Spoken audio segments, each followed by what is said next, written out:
네, 여러분은 최근에 어떤 일로 크게 기뻐하셨습니까? 학생이라면 성적이 잘 나와서, 아니면 사업하시는 분들이라면 매출이 많이 올라서, 아니면 주말 농장 하시는 분들은 수확이 많아서 크게 기뻐하실 수도 있겠고, 혹은 승진해서 여러 가지 기쁨의 이유가 있을 수 있을 것 같은데요. 근데 한번 가만히 생각해 보세요. 우리는 이렇게 시간이 가면 갈수록 크게 기뻐할 일들이 점점 줄어들지 않습니까? 한 10년 전쯤의 나를 한번 생각해 보세요. 그러면 크게 기뻐하는 일이 많이 줄어 있다는 것을 좀 크게 느끼실 수 있을 것 같습니다. 일단 왜 그런가 한번 생각을 좀 해보면, 받아들이고 싶지 않지만 일단 나이가 들어서 좀 그런 것 같습니다. 이걸 경험이 쌓여서 그렇다라고 말씀을 드려야 될지, 아니면 호르몬 문제라고 해야 될지는 모르겠지만, 이제 더 이상 이 새로운 자극이 없어진 거죠.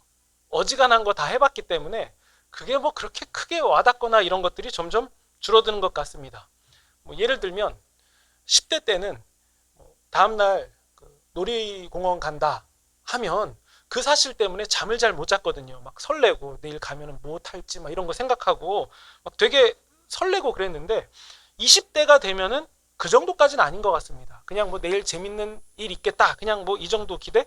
그리고 30대 중후반쯤 넘어가면 40대 초반 이렇게 가면 내일 놀이공원 간다 그러면 거길 왜? 이렇게 얘기하시는, 네, 그런 상황으로 점점 바뀌어가는 것 같습니다. 물건도 마찬가지입니다. 내가 갖고 싶었던 물건을 샀는데도 10대 때나 20대 때는 그거 하나에 막 너무 좋아가지고 핸드폰을 하나 바꿨다 그러면 막 일주일씩 막 내내 기쁘고 설레고 그러는데, 지금은 바꾼 당장 조금 좋다가 핸드폰 같은 경우만 해도 에이 전화만 잘 걸리면 됐지 굳이 이거 환불할까? 이렇게 이런 식으로 이렇게 사람이 점점 변해가는 것 같은데, 뭐 우리가 크게 기쁠 상황이 이제 온다면 아마도 복권 1등 정도? 그 정도는 돼야 막 계속 길 가다가도 실실 웃게 되고, 자다가도 벌떡 일어났는데 막 웃음이 나고, 불면증인데도 기쁘고 막 그렇게 될 것 같습니다. 그러니까 이제 어지간한 자극에는 별로 기뻐하지 않는 우리의 모습이 남지 않았나, 이런 생각이 드는데요. 지금까지 제가 드린 말씀은 나이 때문에 크게 기뻐할 일이 없는 상황이라면 다른 이유가 하나 더 있습니다. 그건 뭐냐면 사회적인 이유입니다. 최근 우리가 살아가는 사회를 보면 TV 프로그램만 해도 그렇고 관찰 예능 같은 게 대세 아닙니까? 어떤 유명한 사람이 뭘 먹었는지, 어떤 여가 활동을 하는지, 누구를 만났는지, 무엇을 입는지, 마치 옆에서 이렇게 졸졸 쫓아다니면서 상황을 보는 것처럼 그렇게 만들어 놓은 프로그램이 인기가 되게 많은데요. 사실상 유명인의 일과를 엿보는 그런 개념이거든요.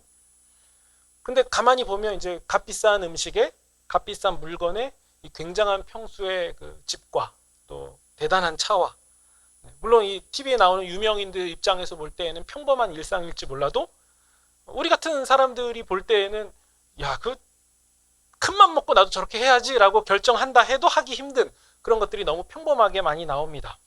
물론 이 방송이기 때문에 재미의 요소를 살리려면 그냥 일반적인 거 보여주면 안 되잖아요. 조금 더 과장해야 되고 좀 더 대단한 거 보여줘야 되고, 그렇게 흘러가는 건데, 그런 걸 매일같이 보던 시청자 입장에서 보면은 그게 마치 실제인 줄 착각하게 됩니다.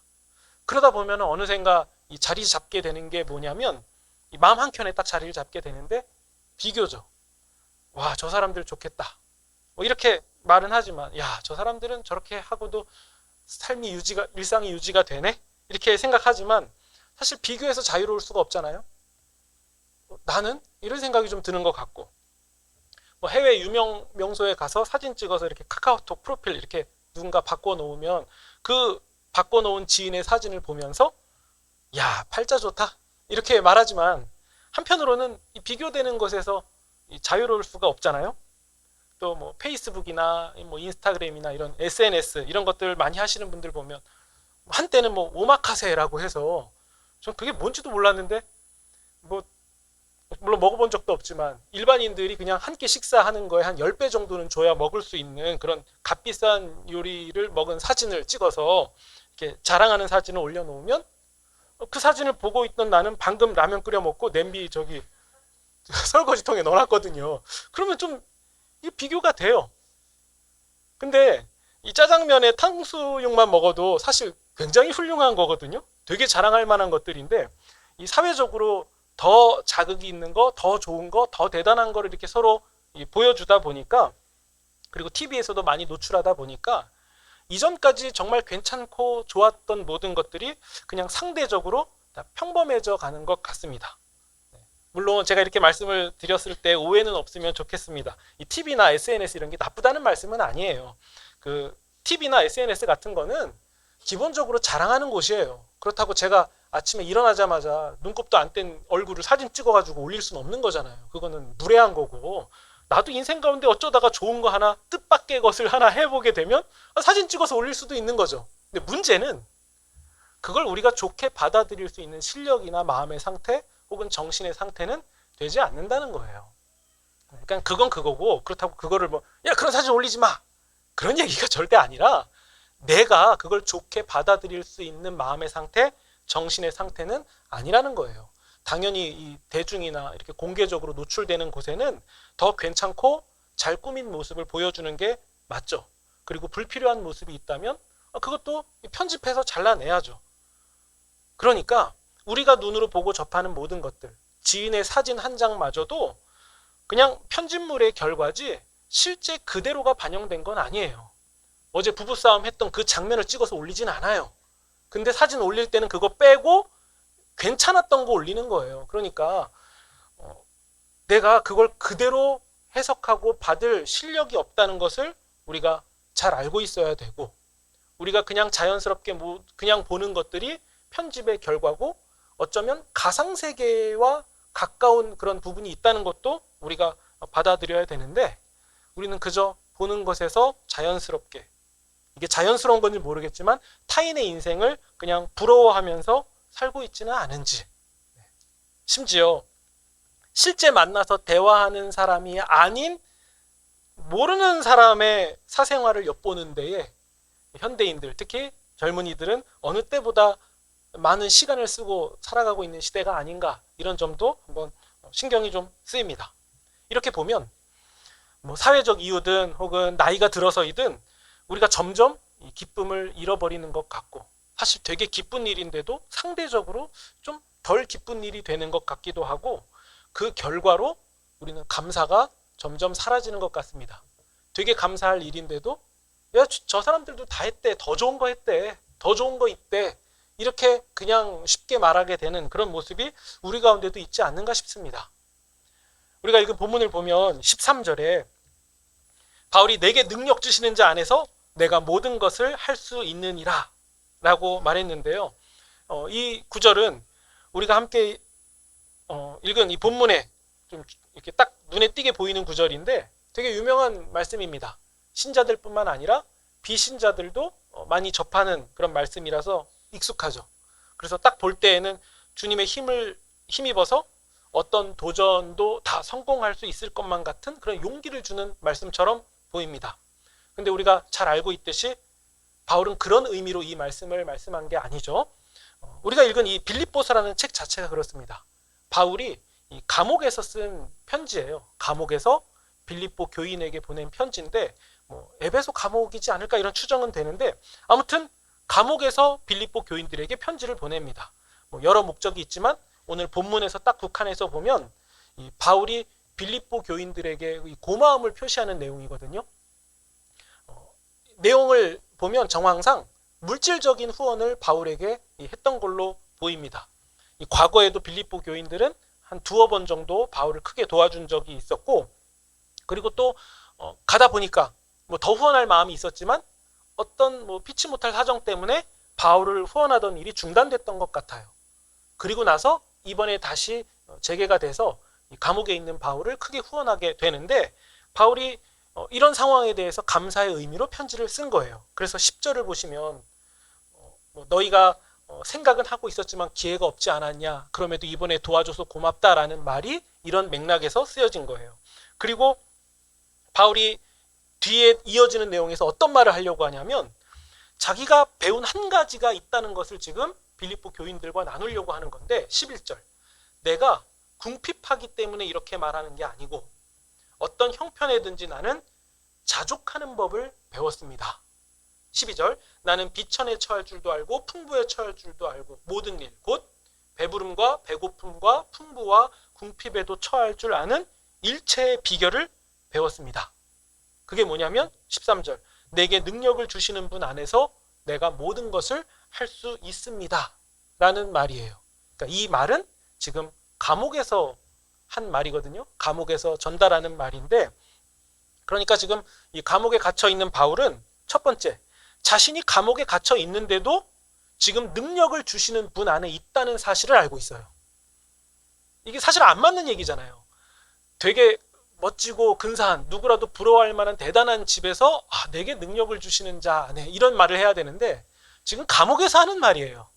가택연금 같은 개념일 수도 있겠고 우리가 생각하는 감옥 같은 개념일 수도 있겠는데 아무튼 가고 싶지 않은 그곳에서 바울이 내게 능력을 주시는 자 안에 있다는 사실을 먼저 기억하고 있습니다. 그리고 두 번째는 그런 그분 안에서 나는 모든 것, 곧 배부름, 배고픔, 풍부, 궁핍 이 모든 것들을 할 수 있다고 말한 거거든요. 그래서 이것을 결론적으로 11절과 같이 말한 거죠. 나는 어떤 형편에든지 자족할 수 있다. 나는 어떤 형편에 처하든지 자족할 수 있다. 그러니까 감옥에 갇힌 그가 했던 말이죠. 저라면 빌립보 교인들에게 후원 안 받아도 되고 감옥에 안 있는 게 훨씬 더 나은 것 같은데 감옥에 있으면서도 후원받은 것은 앞으로도 감옥 갈 일 더 계속 해주세요라는 얘기인 거잖아요. 그런데도 그걸 나쁘게 받지 않고 내게 능력을 주시는 자 안에 지금 내가 있다. 나는 어떤 상황에 처하든지 자족할 수 있다. 이것이 바울이 말한 모든 일이라는 거예요. 우리 빌립보서 1장 한번 펴보시겠습니까? 1장 보시면 1장 23절에 빌립보서 1장 23절에 보시면 바울이 이런 말을 합니다. 내가 죽어서 그리스도와 함께 있는 것을 바란다. 이게 좋게 표현돼서 그렇지 죽고 싶다는 거예요. 내가 선교를 하면서 이 여정을 지나가면서 나 이거 좋아서 하는 그런 거라기보다도 나 그냥 여기서 죽어서 영원히 주와 함께 있으면 좋겠다라고 말한 거예요. 그러니까 바울의 심정은 사실 죽고 싶었던 거였죠. 얼마나 괴로우면 그렇게 말했겠습니까? 그런데 그랬던 그가 이런 심정을 갖고 있던 그가 자족하는 법을 배웠다라고 말했다면 그건 어떤 의미겠습니까? 지금 감옥에 있는 거 좋다는 의미겠습니까? 그건 아니죠. 바울은 지금 여기서 내 삶이 멈춰져서 끝나서 그냥 주님과 영원히 있으면 좋겠다는 것을 바라고 있는데 그런 그가 자족하는 것을 배웠다는 것은 일단은 내가 나이가 들었고 할 만큼 다 해봤고 경험할 거 해봐서 더 신기한 거 없으니까 적당히 그냥 만족합니다. 이 의미는 아닐 것 같고 그리고 혹은 지금 내가 되게 잘 됐기 때문에 이 주변 돌아보니까 와 나만한 사람 없네? 아니면 나 정도 해도 괜찮네? 라는 그런 생각을 했기 때문에 만족한다는 의미도 아닐 거예요. 그러면 바울이 말하는 자족이라는 것은 좀 더 분명해지는 것 같습니다. 일단 그가 죽은 후에 결론이 무엇인지를 분명히 알고 있기 때문에 내가 이 상태로 이 감옥에서 죽어도 나는 어떻게 될지를 분명히 알고 있기 때문에 그래서 그는 지금 주어진 이 삶에 대하여서 초연하게 된 거예요. 앞으로 풀려나게 될지 더 선교 여행을 떠날 수 있게 될지 아니면 여기서 죽게 될지 잘 모르겠지만 지금 주어진 이 삶에 대해서 초연하게 됐다는 거예요. 다 괜찮아졌다는 거죠. 이유는 무엇입니까? 지금 이 상황 가운데서도 내게 능력을 주시는 자 그분이 함께 하신다. 내가 그분 안에 지금 머물고 있다. 그래서 감옥에 있는 이 상황도 나는 괜찮다. 바로 이 의미의 자족을 말한 거예요. 저처럼 저는 이렇게 기대치가 그렇게 큰 사람이 아니거든요. 저는 이래도 그만 저래도 그만인 사람이거든요. 그러니까 이런 제가 말하는 자족과 바울이 말하는 자족은 전혀 다른 내용이에요. 저는 어차피 딱 봐도 이거 안 될 거 딱 계산되네. 그럼 여기서 됐어. 이런 자족이고 바울은 내게 능력을 주시는 자가 지금도 동행하시고 내가 그분 안에 머물고 있고 내가 감옥에 떨어진다 하더라도 여기가 능력을 주시는 주님 안에 머물고 있는 거기 때문에 이게 괜찮다는 거예요. 괜찮다. 모든 것들이 다 괜찮다. 이게 바울이 말한 자족이죠.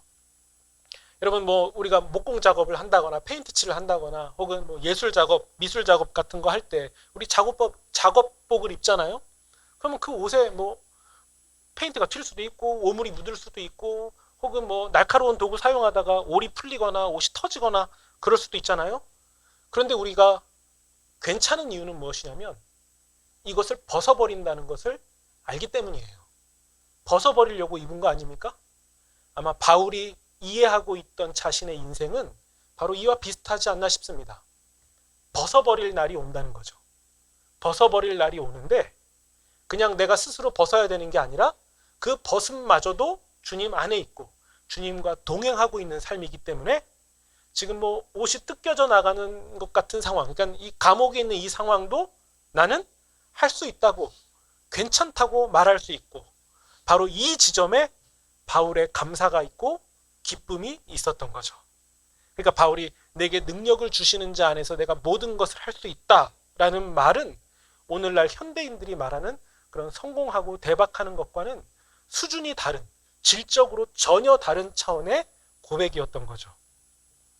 여러분 제가 이전에 감사는 믿음의 저항이라는 말씀을 한번 드린 적이 있습니다.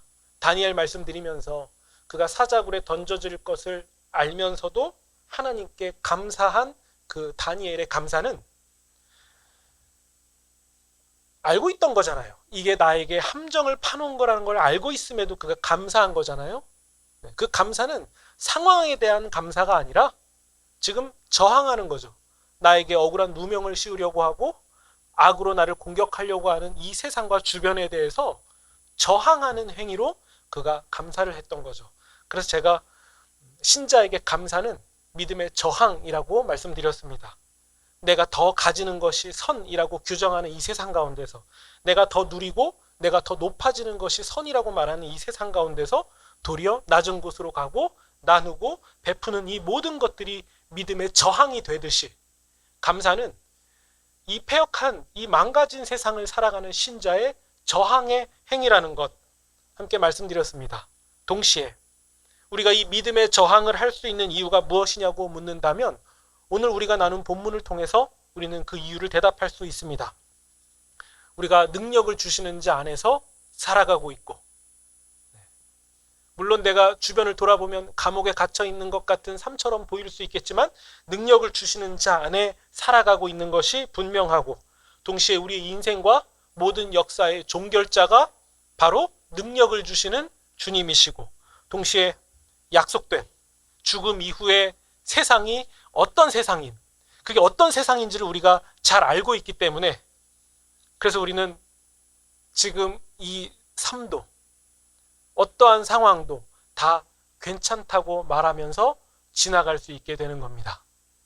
그러니까 여러분 괜찮다는 이유, 그리고 우리가 기뻐할 수 있는 이유, 그리고 감사의 이유는 우리 내면과 혹은 내 눈으로 피부로 만져지는, 보이고 만져지는 것들로 국한되는 것이 아니라 우리에게 주권을 행사하시는 그분에게 우리가 시선을 돌려서 감사의 이유를 찾으시면 좋겠습니다. 그럼 여러분 우리의 감사의 지점은 어디에 있습니까? 우리의 기쁨의 지점은 어디에 있습니까? 우리의 주인에게 있다는 거죠. 우리의 주인 되시는 분에게 우리의 감사가 이유가 있고, 사실 이 고백 때문 아닙니까? 그분께서 다 알아서 하실 것이다. 난 잘 모르지만, 이해도 잘 안 되겠지만, 왜 그렇게 하시는지 잘 모르겠지만 그분께서 다 알아서 하시겠다라는 이 사실 때문에 우리는 감사할 이유가 있고 기뻐할 수 있는 힘이 생기는 것 같습니다. 여러분 요즘 주변 보시면 막 뒤처질 것 같아서 불안하지 않습니까? 주식 올랐다는데 왜 나만 안 오르는 것 같고, 다들 집값 올랐다는데 나만 잘 안 오르는 것 같고, 뭐 저쪽 집 애들 뭐 되게 성적 잘 나온다는데 우리 집 애는 게임기만 하고 있는 것 같고, 막 이런저런 생각하다 보면 우리는 뒤처지는 것 같고, 혹은 그 뒤처짐에서 오는 그 위기감 같은 것을 느끼면서 삽니다. 근데 여러분 이마저도 우리가 괜찮다고 말할 수 있는 것은 합리와 논리적인 판단으로 하는 것이 아니라 믿음의 저항으로 할 수 있는 것이고, 우리의 믿음이 온전하다면, 우리가 능력을 주시는 주님 안에 있다면 우리는 괜찮다고 말할 수 있는 이것마저도 따져봐서 할 수 있는 개념이 아니라 믿음의 저항의 고백이면 좋겠고, 그래서 이 사실 가운데서 세상 누구도 발견할 수 없는 놀라운 기쁨과 감사가 우리 가운데 넘치시면 좋겠습니다. 그래서 여러분, 이 모든 것을 종합해서 그냥 이렇게 표현하시면 좋을 것 같아요. 괜찮습니다, 여러분. 다 괜찮아요. 그냥 다 우리가 지나갈 수 있고, 사실 우리의 인생을 뒤돌아보면은 다 지나온 것들 아닙니까? 그때는 죽을 것 같았지만 그래도 그 고비 넘어왔고, 또 시간 지나니까 지금 이렇게 와 있는 것처럼 지금 상황도 괜찮고, 나중에서 지금을 볼 때 우리는 그때도 괜찮았구나 라고 평가하게 될 것입니다. 이것은 긍정의 힘이 아니라 우리에게 능력 주시는 자와 함께 동행한 결과이고, 여전히 주님 안에 있다는 사실이 우리에게 잊을 수 없는 진리로, 기준으로 크게 작용하시면 좋겠습니다. 우리 마지막으로 6절 같이 한번 보시겠습니다. 우리 빌립보서 4장 6절입니다. 6절 7절 우리 함께 읽겠습니다. 6절 7절입니다. 시작. 아무것도 염려하지 말고 다만 모든 일에 기도와 간구로 너희 구할 것을 감사함으로 하나님께 아뢰라. 그리하면 모든 지각에 뛰어난 하나님의 평강이 그리스도 예수 안에서 너희 마음과 생각을 지키시리라. 네. 바울이 이 고백을 했다면 이것은 우리에게도 동일한 고백임을 믿습니다. 똑같은 바울과 함께 하시는 바로 그 하나님께서 오늘날 우리와 함께 하고 계시기 때문입니다. 그래서 우리가 바라볼 지점은 5절 끝에 있는 것 같아요. 주께서 가까우시니라. 네, 주님이 가까이 더 오셨습니다. 더 가까이 오고 계시고 더 가까이 오고 계십니다. 그때에 우리는 불안할 게 없고 초조할 게 없고 다 괜찮다고 고백하면서 가까이 오시는 주님을 힘있게 맞이할 것입니다. 그런 영광의 순간을 기대하면서 오늘도 지금도 감사하시는 그런 저와 여러분이 되시기를 우리 구주 예수님의 이름으로 축원드립니다. 아멘.